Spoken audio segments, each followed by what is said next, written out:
বন্ধুসকল নমস্কাৰ। এই সময়ত প্ৰতিজন কৰ্মচাৰীৰ বাবে এটা বহুত ডাঙৰ খবৰ শেহতীয়াকৈ প্ৰকাশ হৈছিলে। অকল ডাঙৰ খবৰেই নহয়, বেয়া খবৰ বুলিয়েই ক'ব পাৰি। সকলো সবিশেষ জনাবলৈ যত্ন কৰিম। আৰু আপোনালোকৰ সন্মুখত যি ডাঙৰ খবৰটোৰ নটিচখন প্ৰকাশ হৈছিলে, সেই নটিচখন হাইলাইট কৰিবলৈ যত্ন কৰিছোঁ। নটিচখন এনেকৈ প্ৰকাশ হৈছিলে: government of India, ministry of personnel, PG and pensions, department of personnel and training. আৰু এই গুৰুত্বপূৰ্ণ যি নটিচখন প্ৰকাশ হৈছিলে, সেয়া যোৱা 30 জুন তাৰিখে প্ৰকাশ হৈছিলে। আৰু এই নটিচখনৰ ভিতৰত চৰকাৰে কৰ্মচাৰীসকলৰ বাবে এটা অতি ডাঙৰ খবৰ প্ৰকাশ কৰিছে যে যি চিলড্ৰেন এডুকেশ্যন এলাউঞ্চ CEA আৰু হোষ্টেল ছাবচিডিৰ নতুন ৰিভাইজ ৰেট ঘোষণা কৰিছে।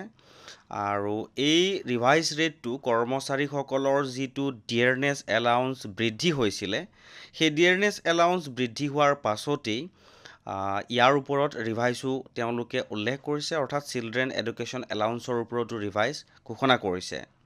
সকলো সবিশেষ জনাবলৈ যত্ন কৰিম, অৰ্থাৎ কৰ্মচাৰীসকলে কিমান টকা পাব আৰু প্ৰতিমাহে কিমান ৰিইনভাৰ্চমেণ্ট পাব আৰু হোষ্টেল ছাবচিডি কিমান লাভ হ'ব, কোন কোন এমপ্লয়ীয়ে এই সুবিধা পাব, সকলো সবিশেষ আপোনালোকক জনাবলৈ যত্ন কৰিম। বন্ধুসকল, দেখুৱাবলৈ লৈ আছোঁ এটা গুৰুত্বপূৰ্ণ ইনফৰমেশ্যন। যদি প্ৰথমবাৰৰ বাবে আপোনালোকে ভিডিঅ'টো চাই আছে বা চেনেলটো ভিজিট কৰিছে, তেনেহ'লে ছাবস্ক্ৰাইব কৰি হাতত ৰাখিব।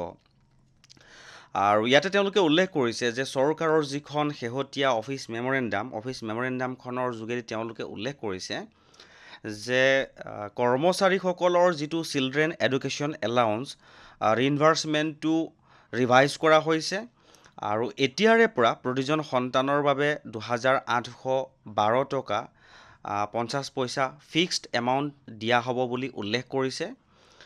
আৰু আটাইতকৈ ডাঙৰ কথাটো হ'ল যে এই যিখন অফিচ মেমৰেণ্ডাম শেহতীয়াকৈ প্ৰকাশ কৰিছিলে, ইয়াৰ আচল যিটো গুৰুত্বপূৰ্ণ যিটো ডাঙৰ ইনফৰমেশ্যন, সেইটো হ'ল যে আগতে এই কেলকুলেশ্যনটো একচুৱেল এক্সপেন্সৰ ওপৰত কৰা হৈছিলে, কিন্তু এতিয়া এমপ্লয়ীসকলে বাস্তৱত কিমান খৰচ কৰিলে চিলড্ৰেনৰ নামত, সেইটো হিচাপত তেওঁলোকে নধৰিব। আগতে সেইটো ছিষ্টেমটো আছিলে, অৰ্থাৎ কিমান খৰচ কৰিলে এমপ্লয়ীসকলে এটা ভাউচাৰ বা তেনেকৈ বিল জমা দিছিলে, কিন্তু এতিয়াৰে পৰা সেই ছিষ্টেমটো নহ'ব। এতিয়াৰে পৰা ফিক্স 2,812.50 অৰ্থাৎ 2,812 টকা 50 পইচা পাব।